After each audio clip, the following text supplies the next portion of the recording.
हरे कृष्ण। तो शुभ झूलन यात्रा महामहोत्सव की हार्दिक शुभकामनाएं सभी भक्तों को। तो ये झूलन यात्रा महोत्सव जो कि हम 2023 में 27 अगस्त से 31 अगस्त 27 अगस्त से 31 अगस्त तक हम लोग यह महोत्सव पालन करेंगे। तो ये जो झूलन महोत्सव है, झूलन यात्रा या झूलन महोत्सव, ये श्री श्री राधा गोविंद या श्री श्री राधा कृष्ण की एक अप्राकृत लीला है। शास्त्र में वर्णन है कि जय जय रासलीला सर्वलीला सार परकिया भावे जहा ब्रजेते प्रचार।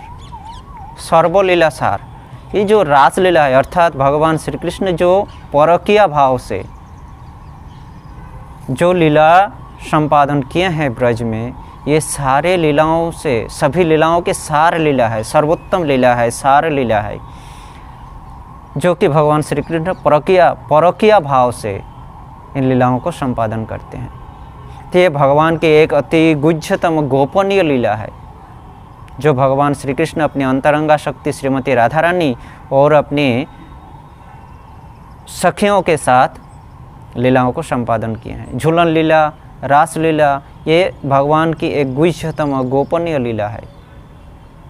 तो भगवान इस धरती में अवतरण किए हैं भक्तों को सुंदर सुंदर लीलाओं के द्वारा उनके प्रति आकर्षण करने के लिए। भगवान के अवतरण का वर्णन श्रीमद् भागवत गीता और श्रीमद् भागवतम दोनों ग्रंथ में किया गया है। श्रीमद् भगवत गीता में जो भगवान के अवतरण, इस धराधाम में अवतरण का जो प्रमाण है वो गौण प्रमाण है, और श्रीमद् भागवतम में जो प्रमाण है वो मुख्य प्रमाण है। तो श्रीमद् भगवत गीता में स्वयं भगवान श्री कृष्ण अपने अवतरण के कारण बताते हुए कह रहे हैं, परित्राणाय साधूनां विनाशाय च दुष्कृतां धर्म संस्थापनार्थाय संभवामि जुगे जुगे। साधुओं को परित्राण करने के लिए और दुष्कृत्य को विनाश करके पुनः धर्म को प्रतिष्ठा करने के लिए मैं इस धरती में अवतरण करता हूँ। और श्रीमद् भागवतम में कह रहे हैं, अनुग्राह्य भक्ता नाम मानुषीम देहिम आश्रित भजते तादृश क्रीड़ा जश्रुता तत्परो भवेत। मैं भक्तों को अनुग्रह या कृपा प्रदान करने के लिए मनुष्य शरीर धारण करता हूँ, और मनुष्य शरीर धारण करके उसी प्रकार की क्रीड़ा या लीला करता हूँ ताकि उनको श्रवण करके वे लोग मेरे प्रति आकर्षित हो।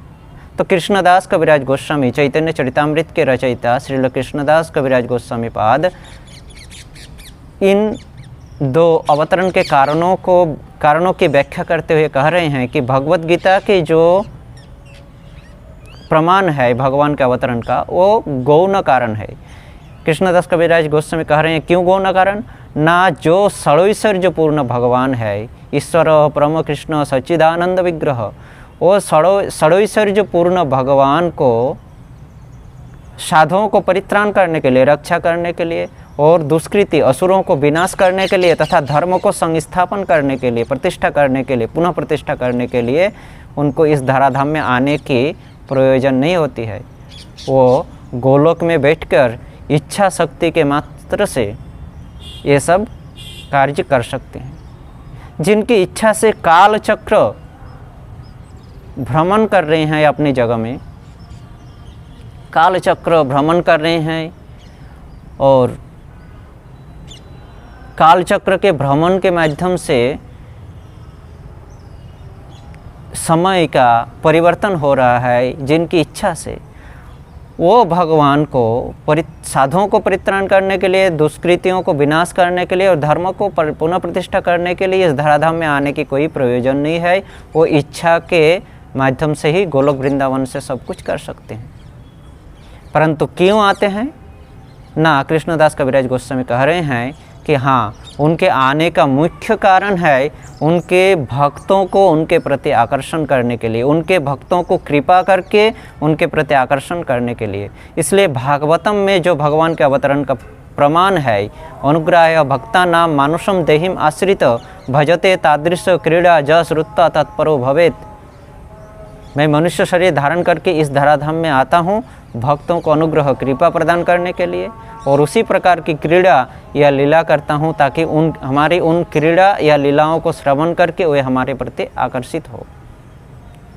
तो आज से लगभग 5000 वर्षों से पूर्व भगवान श्री कृष्ण अपने अंतरंगा शक्ति श्रीमती राधा रानी और सखियों के साथ, गोप सखाओं के साथ, गोप सखियों के साथ ब्रज धाम में अवतरण किए थे, भौम वृंदावन में अवतरण किए थे और यहाँ पर अपनी गोप सखाओं, गोप सखियों और अंतरंगा शक्ति के साथ विभिन्न प्रकार की अप्राकृत लीलाओं को संपादन किए, विभिन्न प्रकार की अप्राकृत लीला किए, क्रीड़ा किए, अप्राकृत लीलाओं का प्रकाश किए। किसके लिए? हम भक्तों को अनुग्रह कृपा करने के लिए, ताकि हम उनकी ये अप्राकृत लीलाओं को श्रवण करके हम उनके प्रति आकर्षित हों और हम धीरे धीरे भगवान के प्रति आकर्षित होकर उनके धाम में पुनः प्रत्यावर्तन कर पाऊँ। तो भगवान श्री कृष्ण 5000 वर्षों से पूर्व इस धराधाम में ब्रजभूमि में अवतरण करके विभिन्न प्रकार की लीलाएं की है, जिनमें से एक लीला है झूलन लीला। इस झूलन लीला को विभिन्न जगह में विभिन्न भक्त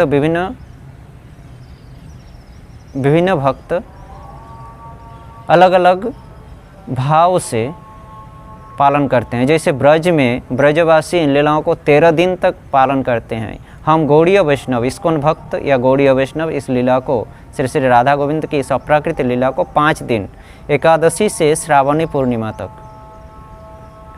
पवित्र रोपणी एकादशी से श्रावणी पूर्णिमा तक पालन करते हैं। 2023 ख्रीष्टाब्द में हम 27 अगस्त रविवार पवित्र रोपणी एकादशी से 31 अगस्त 31 अगस्त बलराम जयंती श्रावणी पूर्णिमा तिथि तक हम इस उत्सव को पालन करेंगे। तो ये भगवान की एक अप्राकृत लीला है। आप सभी इन लीलाओं में भाग लीजिए, अंशग्रहण कीजिए, इन लीलाओं को पालन कीजिए और अपने जीवन को धन्य बनाएं। भगवान की इस अप्राकृत लीला महिमाओं को श्रवण कीजिए, दर्शन कीजिए और अपने जीवन को धन्य बनाकर गोलोक धाम पहुँचने के सुयोग्य बने। हरे कृष्ण कृष्ण कृष्ण हरे हरे, हरे राम राम राम हरे हरे।